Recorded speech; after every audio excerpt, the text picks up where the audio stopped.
Assalamualaikum warahmatullahi wabarakatuh. Selamat pagi anak-anak. Apa kabarnya kalian hari ini? Miss berharap kalian selalu dalam keadaan sehat dan tetap semangat walaupun belajar di rumah. Hari ini kita akan belajar tema G, subtema 2, pembelajaran 3 dan 4. Sebelum kita memulai pembelajaran, ada baiknya kita membaca basmalah terlebih dahulu. Bismillahirrahmanirrahim. Materi yang akan kita pelajari pada hari ini, yang pertama ada kata sapaan, yang kedua mengelompokkan teman, dan yang ketiga menentukan nilai pecahan. Sekarang buka buku kalian halaman 40. Ayo membaca. Bel masuk berbunyi. Nina sedang membaca buku yang dipinjamnya dari perpustakaan. Ibu guru menghampiri Nina.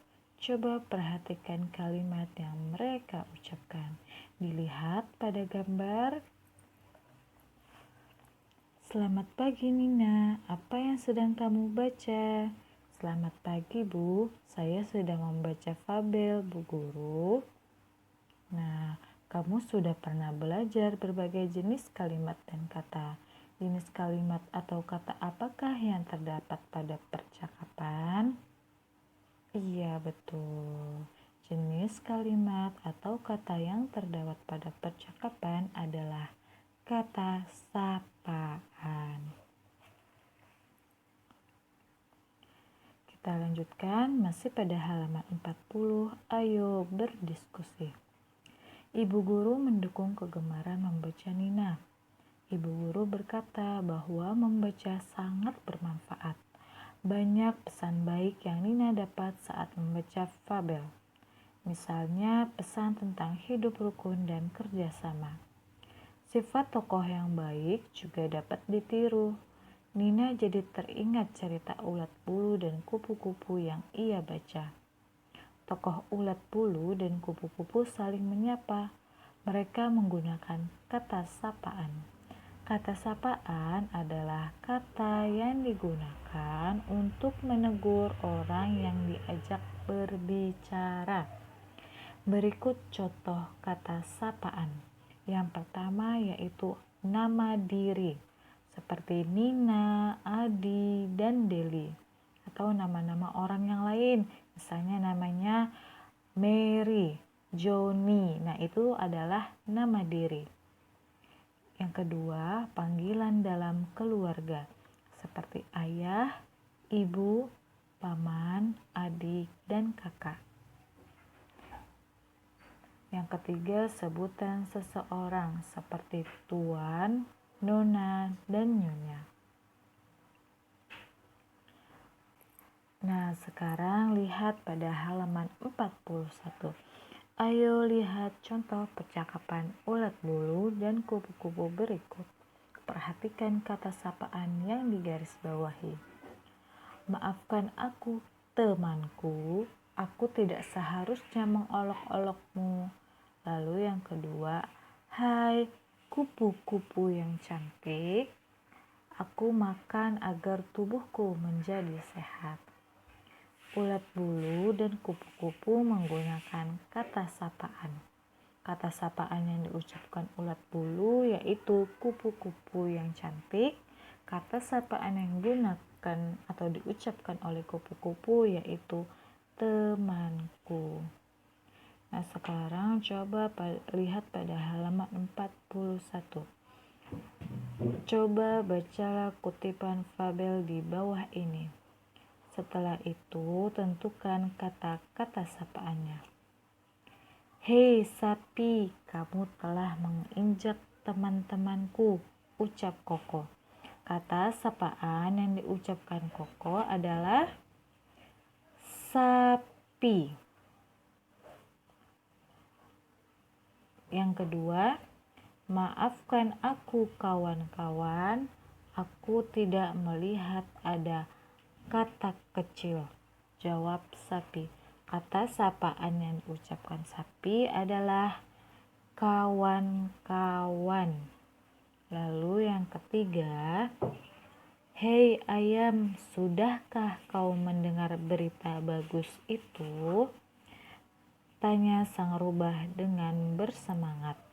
Kata sapaan yang diucapkan rubah adalah ayam. Nah, itu adalah contoh kata sapaan. Pada yang pertama, kata sapaannya ada pada kata sapi atau bisa juga nama hewan. Lalu yang kedua, kawan-kawan. Nah, itu merupakan dari nama panggilan. Lalu yang ketiga, ayam, yaitu nama hewan.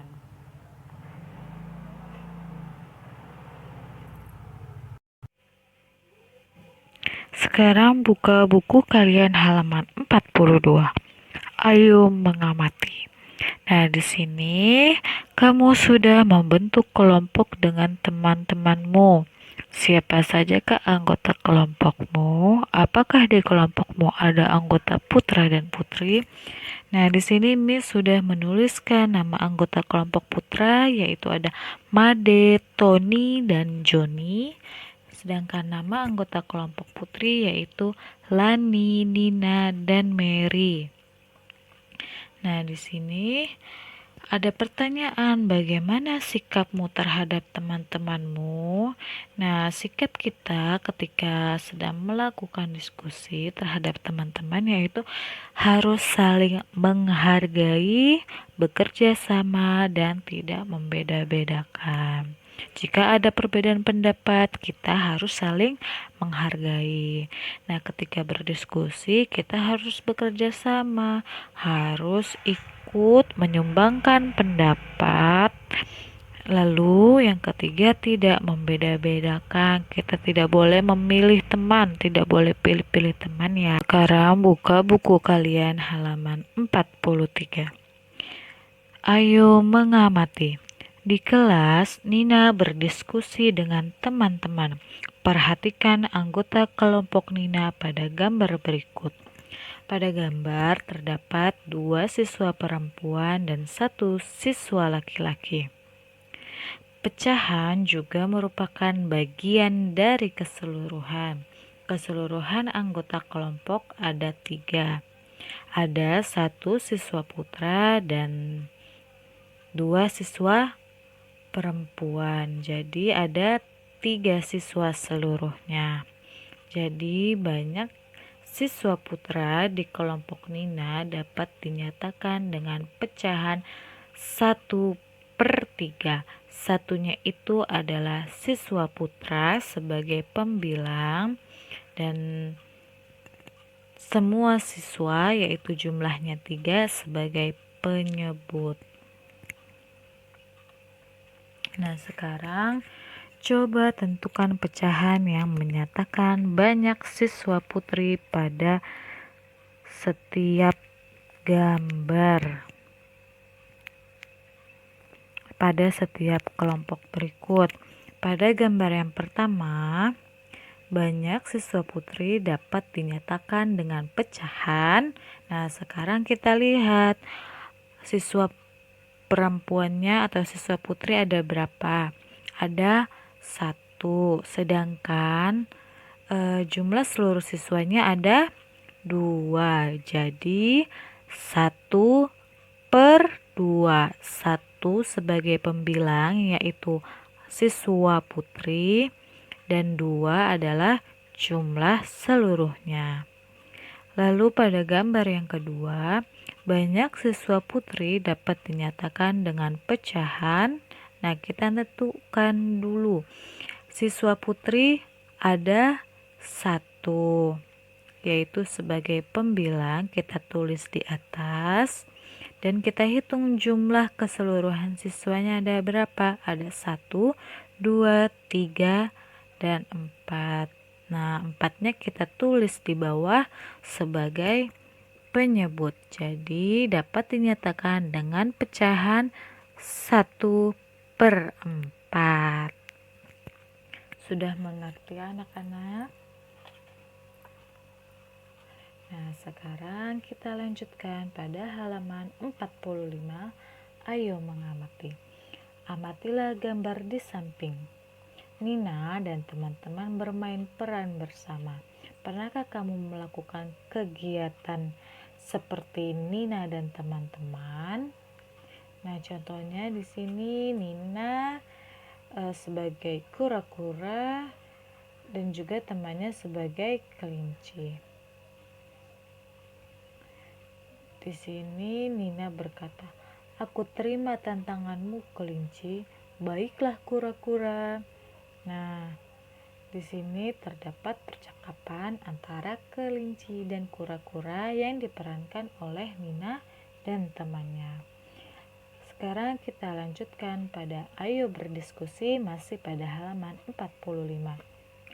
Membaca fabel memang sungguh menyenangkan. Nina, Deli, dan Tony memperagakan fabel berjudul Kura-kura dan Kelinci. Made berperan sebagai narator.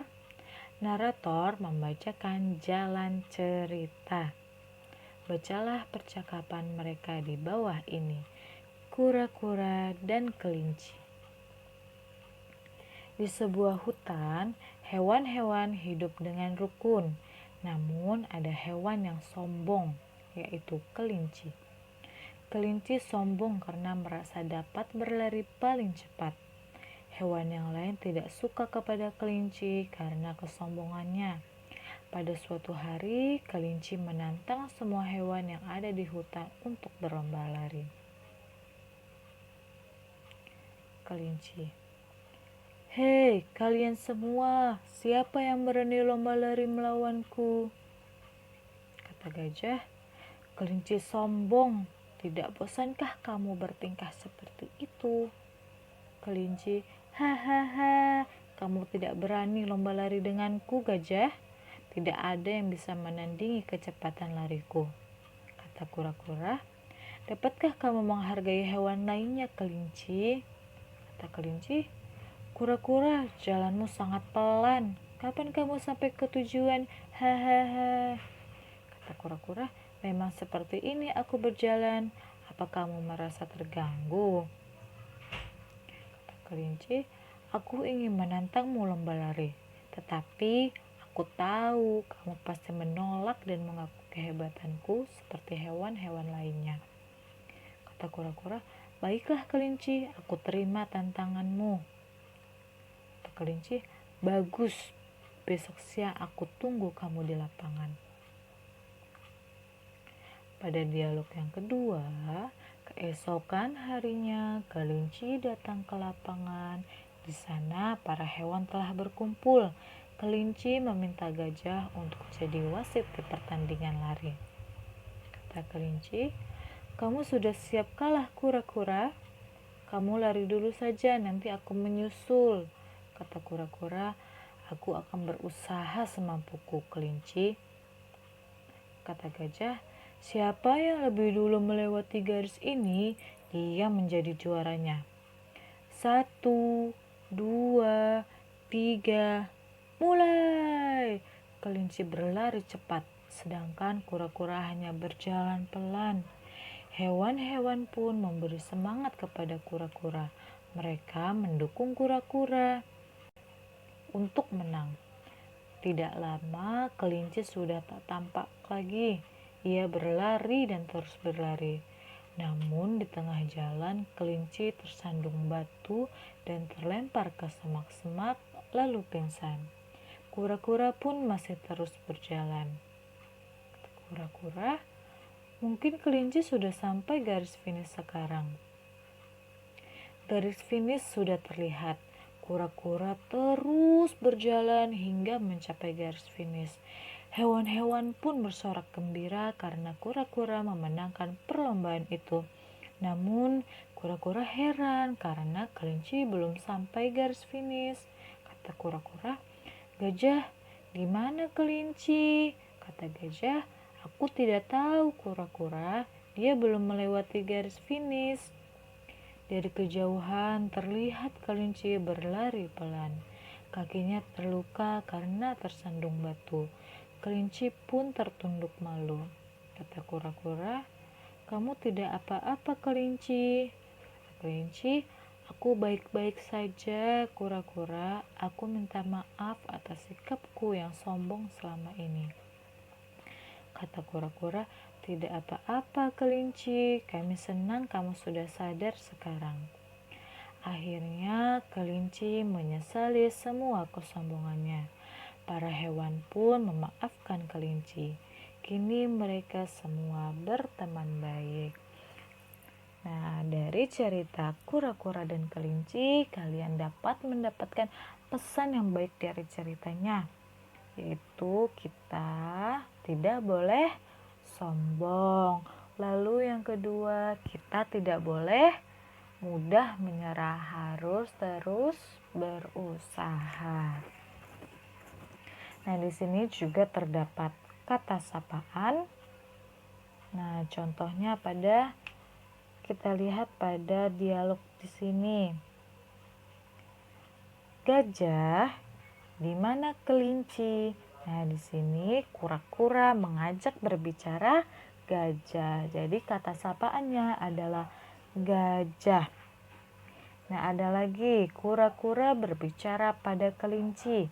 Kamu tidak apa-apa, kelinci. Nah, kata sapaannya adalah kelinci. Sudah mengerti ya? Kita lanjutkan.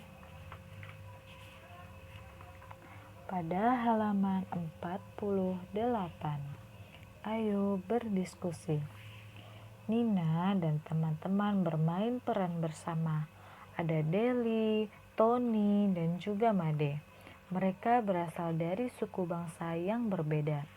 Nina berasal dari Jawa, Deli berasal dari Padang, Tony berasal dari Ambon, Made berasal dari Bali. Ada banyak suku bangsa di Indonesia. Ada suku Jawa, Sunda, Dayak, Ambon, dan masih banyak lagi. Nina tidak membeda-bedakan teman. Ia bersikap baik kepada semua teman. Berasal dari suku mana sajakah teman-temanmu di kelas? Nah, pasti teman kalian ada yang berasal dari Betawi atau Jakarta, lalu ada yang dari Sunda, ada yang dari Padang. Nah, itu semua adalah suku bangsa. Nah, kita harus menghargai dan tidak boleh membeda-bedakan. Kita lanjutkan pada halaman 49. Ayo mengamati. Siswa di kelas Nina berasal dari berbagai suku bangsa. Ibu guru membentuk kelompok siswa yang terdiri atas 6 orang. Pada gambar yang sebelah kiri, ada 3 anak dari suku Jawa di kelompok Nina. Lingkari setiap 3 anak. Ada 2 bagian yang terbentuk. Jadi banyak anak yang berasal dari suku Jawa adalah setengah bagian atau 1/2 bagian dari seluruh anak di kelompok Nina.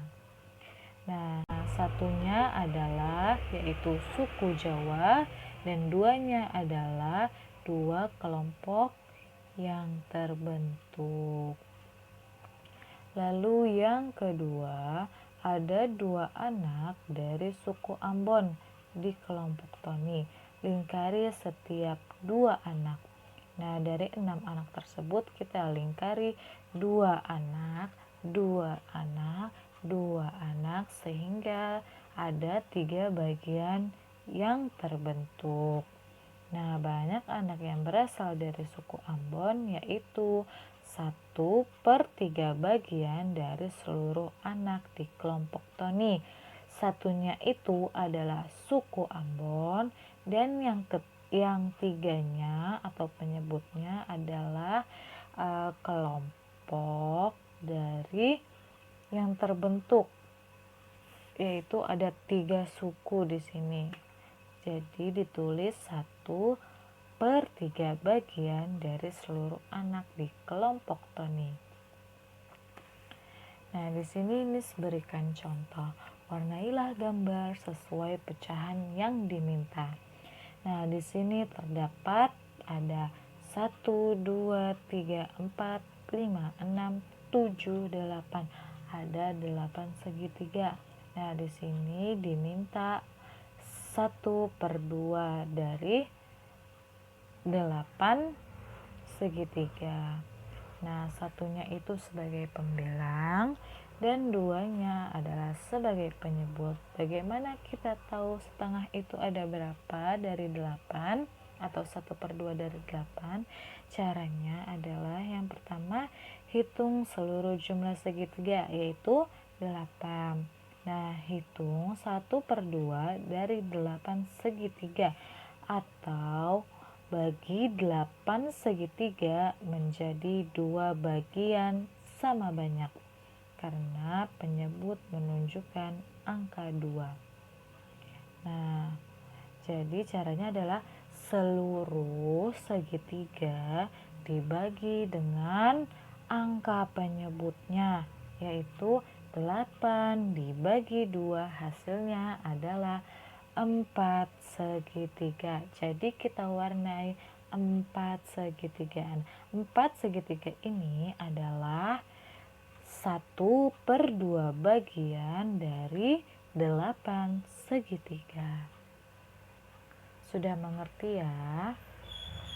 Nah, sekarang ada tugas untuk kalian, yaitu pada halaman 44 nomor 1 dan halaman 50 nomor 2 dan 3. Jangan lupa dikerjakan ya. Terima kasih anak-anak yang sudah menyimak video pembelajaran hari ini. Semoga kalian selalu sehat dan tetap semangat. Kita akhiri pembelajaran kita dengan membaca hamdalah. Alhamdulillahirabbil alamin.